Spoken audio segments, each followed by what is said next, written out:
इस तरह से पामाल कर दिया जाएगा मैंने कभी नहीं सोचा था। यहाँ लोग अमीरी और गरीबी के नज़रिए से दुनिया को देखता है। पार्टियां देखती हैं, कहीं ना कहीं हमारी भी गलती है इसमें कि हम जो आम लोग हैं, शायद हम लोग भी सोचते हैं कि हमारा नेता अमीर हो जो हमारा पान पुड़िया का खर्चा चला सके। तो याद रखिए, कल फिर कोई आपका बच्चा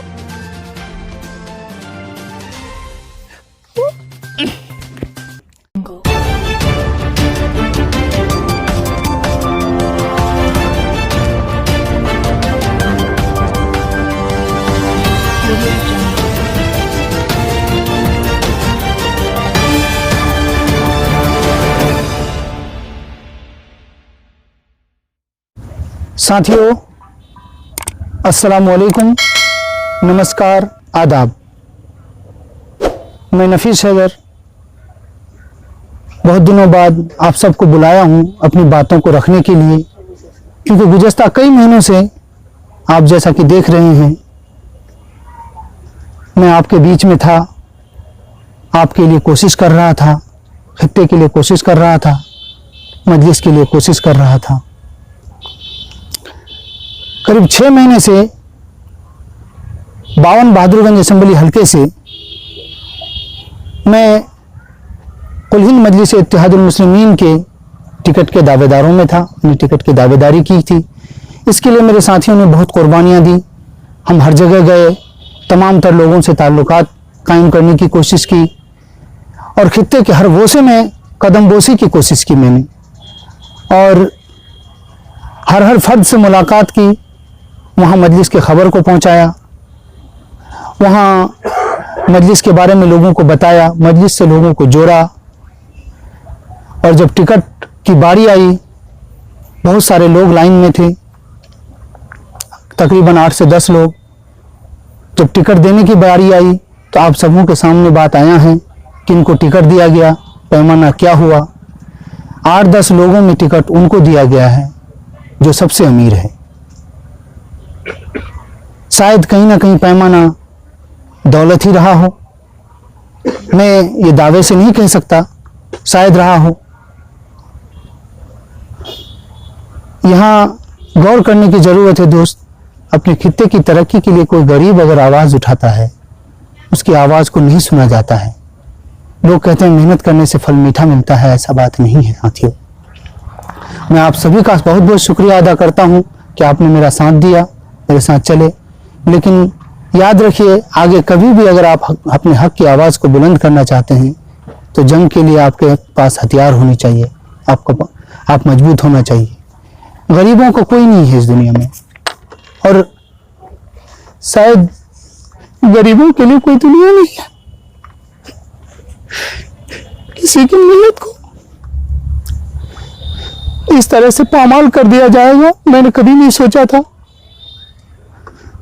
यहाँ लोग अमीरी और गरीबी के नज़रिए से दुनिया को देखता है। पार्टियां देखती हैं, कहीं ना कहीं हमारी भी गलती है इसमें कि हम जो आम लोग हैं, शायद हम लोग भी सोचते हैं कि हमारा नेता अमीर हो जो हमारा पान पुड़िया का खर्चा चला सके। तो याद रखिए, कल फिर कोई आपका बच्चा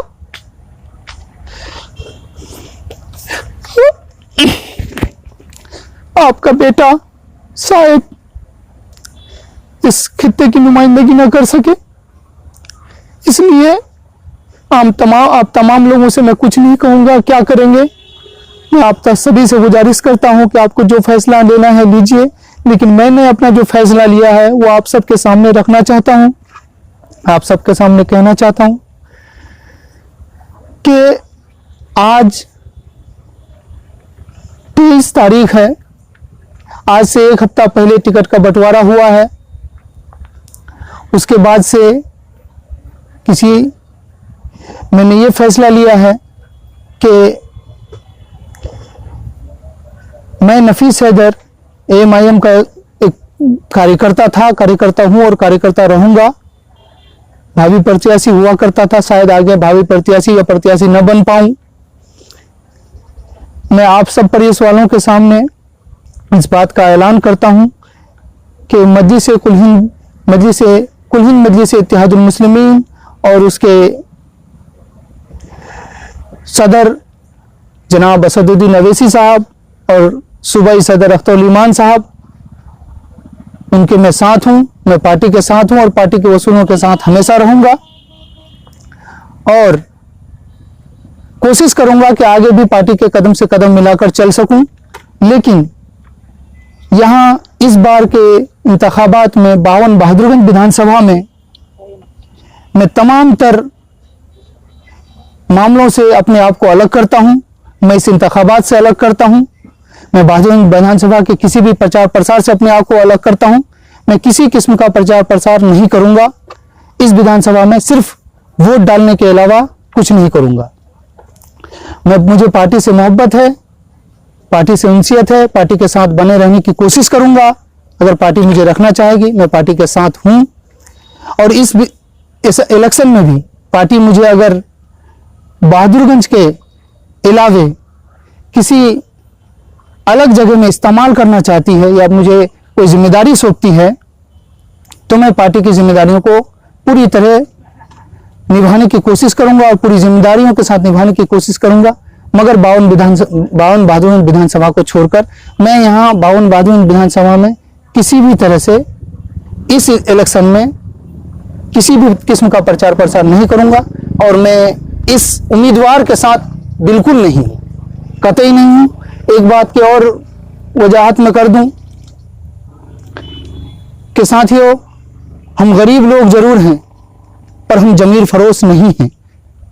आप इस बात को यकीन जानिए।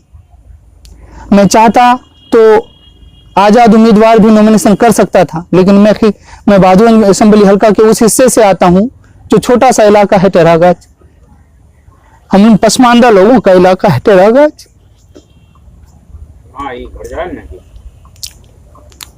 हमने उस खित्ते को आगे बढ़ाने के लिए मेहनत की थी,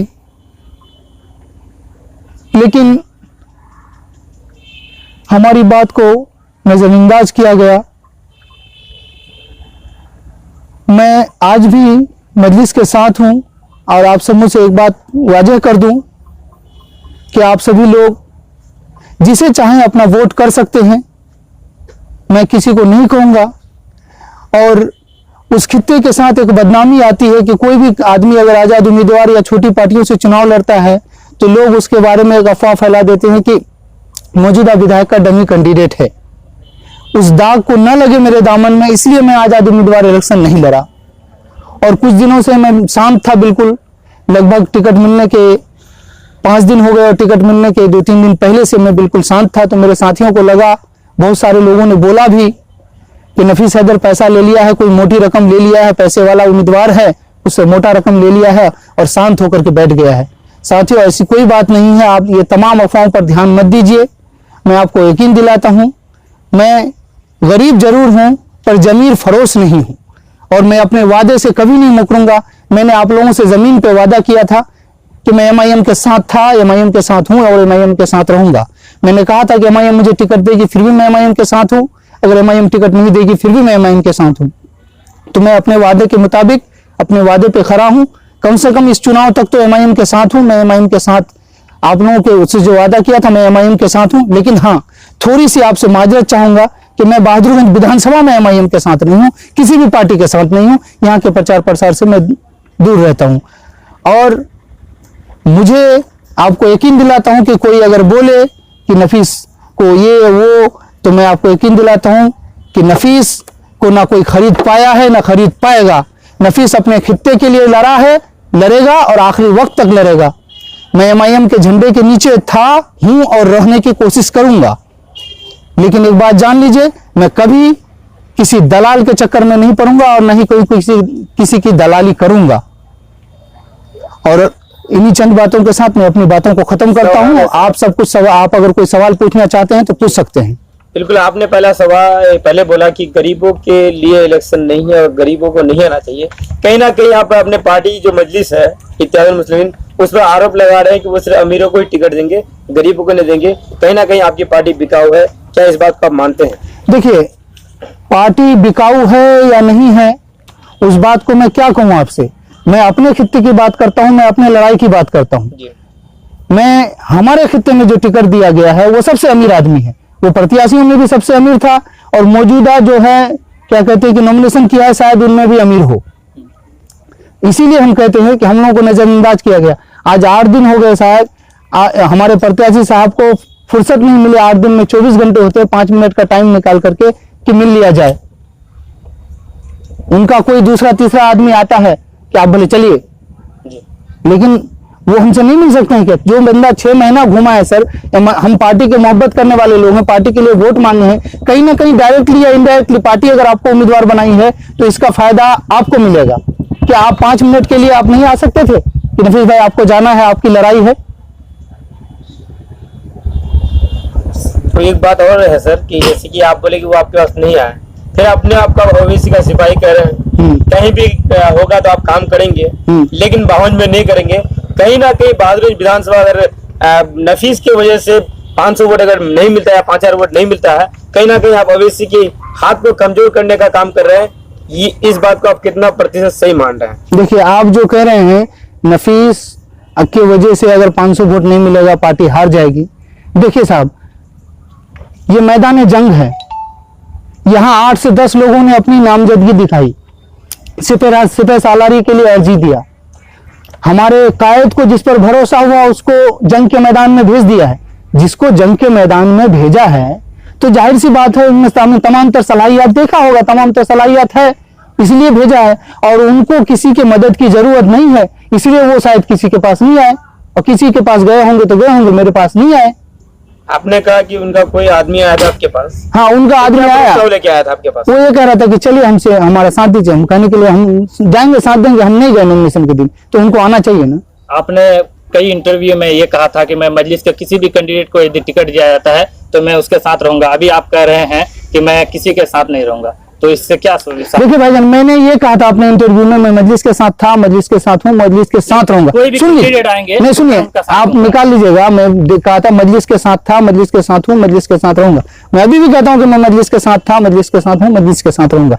लेकिन जिसको उम्मीदवार बनाया है ये उनके ऊपर डिपेंड है ना, किनको किनको साथ लेके चल रहे हैं। वो जो बहुत सारे हमारे साथी हैं, 5-7-8 लोगों में जो उनके साथ हैं, काम कर रहे हैं, उनके फाइनली आप बहादुरगंज विधानसभा में काम नहीं कर रहे हैं? हाँ, बहादुरगंज विधानसभा में मैं कोई चुनावी प्रचार प्रसार में भाग नहीं लेने जा रहा हूँ, और मुझे नहीं लगता कि मेरी जरूरत पार्टी को यहाँ पे पार्टी को है शायद, लेकिन यहाँ के प्रत्याशी को मेरी जरूरत है। सर, बहादुरगंज विधानसभा अगर होता तो रास्ता किया जाता है, तो कहीं ना कहीं अपने आप पर आप ये आरोप लेंगे कि आपके वजह से भी क्यों मैं अपने ऊपर आरोप लूं साहब? मैं तो आपके बराबर का आदमी था, मैं मुझे नहीं पसंद किया, मुझे किनारा कर दिया, मुझे कोई दूसरी जिम्मेदारी नहीं पता। ओबीसी को मानता हूं मैं, अख्तर इमाम साहब को मानता हूं मैं, उनके पैरोकार हूं, उनके साथ चलने को तैयार हूं। लेकिन यहाँ जो आपने फैसला लिया, मैं इस फैसले से खुश नहीं हूं। हमें बोला गया था कि टिकट जिसको भी दिया जाएगा, हमारे आला कमान के कुछ लोग जो है जिम्मेदार लोग बोले गए थे कि टिकट जिसको भी दिया जाएगा साहब, आप सभी लोगों को बैठाया जाएगा, आप सभी लोगों को जिम्मेदारी दी जाएगी, जिसको भी टिकट दिया जाएगा कोई मसला नहीं। भाई जिसके नसीब में था टिकट किया, हमको कोई दिक्कत नहीं है। टिकट जिसको मिलना था मिला, उनके नसीब में था। लेकिन कहा गया था कि आपको लेकर बैठा जाएगा, हमें नहीं बैठा गया। हमारे ऊपर हम आज तक हमारे ऊपर पार्टी की तरफ से कोई जिम्मेदारी नहीं मिली है, तो हमें तो अपना स्टैंड क्लियर करना पड़ेगा ना। हमारे ऊपर भुगतान था साहब, सुन लीजिए, हमारे ऊपर भुगतान था खित्ते के लोगों में, हमारे साथ जो लोगों ने दिन रात एक किया है, रात दिन मेहनत किया है, जो लोग बारिश में भीगे हैं, जो लोग रातों की नींद को खराब किए हैं, दिन के सुकून को खराब किया है, जो अपने बाल बच्चों को परेशान करके अपने वक्त को जाय किया है, वो तो कहीं ना कहीं देख रहा है कि हमारा नेताजी बैठा हुआ है, तो उनको लगता है ना कि कहीं कहीं ऐसा तो नहीं कि ये हमारा नेताजी भी हमसे धोखा कर रहा है, हमसे बेईमानी कर रहा है, किसी से मिल गया है, कहीं बिक गया है, इसका ईमान खरीद लिया गया है। ऐसी बात अगर हमारे ऊपर अगर भुगतान आया है तो मैं इस भुगतान को धोता हूं। मैंने किसी के माई के लाल का 1 टका नहीं जानता हूं, न किसी से लिया न लूंगा कभी। मैं गरीब जरूर हूं, जमीन फरोश नहीं हूं, एक बात फिर कहता हूं। लेकिन एक बात जान लीजिए साहब, कोई अगर इल्जाम लगाता है उस इल्जाम को मुझे धोना पड़ेगा। मैं अगर उस इल्जाम का जवाब नहीं देता हूं तो वो समझेगा कि वो इल्जाम सही है, और अगर कोई इल्जाम लगाता है तो वो इल्जाम को साबित करे। अभी आपने एक बात कही कि पार्टी ने मुझे कोई जिम्मेदारी नहीं दी, अभी तक कोई जिम्मेदारी नहीं सौंपी गई है। पार्टी की कमी ही दिख रहा है, कैंडिडेट की नहीं दिख रहा है, ऐसा लग रहा है। नहीं, वो देखिए, जहां जिस चुनाव लड़ता है जो ना सर, उसके ऊपर जिम्मेदारी होती है कि वो उसका अपना रोड मैप होता है चुनाव लड़ने के लिए। शायद उनके रोड मैप में पुराने लोगों की जरूरत नहीं है। फाइनली आप ये कहना चाहते हैं कि जो वर्तमान कैंडिडेट, अभी कुछ दिन पहले हमारे कुछ साथी, आप देखे ही होंगे, कुछ साथी MIM को रिजाइन करके चले गए, बड़ा दुख हुआ। पुराने साथियों में थे, पुराने लोग थे वो। लेकिन कुछ लोग और मीटिंग में भी पहुंचे थे, वो लोग मीटिंग किए थे MIM वाले, तो पुराने संगठन के लगभग सभी लोग पहुंचे। हाँ सब नहीं, मैंने ये नहीं कहा कि तमाम लोग, कुछ लोग पुराने साथियों में, कुछ लोग, जी। 2-4 लोग चले गए। तो जो जिम्मेदार बना है, जिनको साहब सिपहसालारी सौंपी गई है, उनका जिम्मेदार बनता है ना कि मेरा कौन सा सिपाही कहां पे जंग कर सकता है। उनको आपको संभाल के लेना पड़ेगा, उनको मोर्चे पे भेजना पड़ेगा ना। आप कब भेजेंगे साहब? आप कब भेजेंगे? टिकट मिलने का आपको 8 दिन हो गया, और अगले 15 दिन में क्या कहते हैं, ये 2 हफ्ते में चुनाव होने हैं। आप कब भेजेंगे? आपके पास वक्त है। मैदान फतेह करके कोई निकल जाएगा तब। सिर्फ दौलत के गुमान पे आप चुनाव लड़ना चाहते हैं साहब? लोगों की जरूरत होती है। तो कहीं ना कहीं आप सीधे नकार रहे हैं कि भवन विधानसभा के लिए और आप काम नहीं करेंगे कोई भी पार्टी से? नहीं, मैं चुनाव प्रचार किसी पार्टी का तो सवाल ही नहीं होता है। मैं आज भी MIM के साथ हूं, मैं MIM के साथ था, मैं शुरू भी होगा तो MIM के साथ था, हूं और इंशाअल्लाह रहूंगा। ठीक है। और रहा सवाल, मैं अपनी पार्टी का प्रचार प्रसार दूसरी जगह करने के लिए तैयार हूं, अगर पार्टी मुझे उस लायक समझती है। मैं वैसे इतना बड़ा आदमी हूं नहीं, इतना बड़ा नेता नहीं हूं, इतना बड़ा वक्ता नहीं हूं, इतना बड़ा लीडर नहीं, इतना बड़ा रणनीतिकार नहीं हूं जो मुझे कहीं की जिम्मेदारी सौंपी जाएगी। अगर फिर भी मुझे कहीं की जिम्मेदारी सौंपी जाती है तो इंशाअल्लाह मैं पूरी जिम्मेदारी के साथ उसको निभाने की कोशिश करूंगा। ठीक। बहुत बहुत शुक्रिया आप लोगों का साथी।